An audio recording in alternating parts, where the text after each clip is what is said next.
কখন নির্বাচন হবে সেটা সম্পূর্ণ রাজনৈতিক সিদ্ধান্ত, আমাদের সিদ্ধান্ত নয়। দেশবাসীকে ঠিক করতে হবে আপনারা কখন আমাদেরকে ছেড়ে দেবেন। আমরা ছাত্রদের আহ্বানে এসেছি, তারা আমাদের প্রাথমিক নিয়োগকর্তা। দেশের আপামর জনসাধারণ আমাদের নিয়োগ সমর্থন করেছে। আমরা ক্রমাগতভাবে সবাইকে বিষয়টি স্মরণ করিয়ে যাব, যাতে হঠাৎ করে এই প্রশ্ন উত্থাপিত না হয় আমরা কখন যাব। তারা যখনই বলবে আমরা চলে যাব। আমরা সংস্কারের অংশ হিসেবে নির্বাচন কমিশনকেও সংস্কার করব। কমিশনকে যে কোনো সময় আদর্শ নির্বাচনের জন্য প্রস্তুত রাখব। আমরা বিভিন্ন সংস্কারের কাজ শুরু করেছি।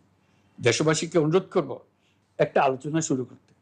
আমরা সর্বনিম্ন কি কি কাজ সম্পূর্ণ করে যাব, কি কি কাজ মোটামুটি করে গেলে হবে। এই আলোচনার মাধ্যমে আমরা একটা দিক নির্দেশনা পেতে পারি। তবে চূড়ান্ত সিদ্ধান্ত রাজনৈতিক।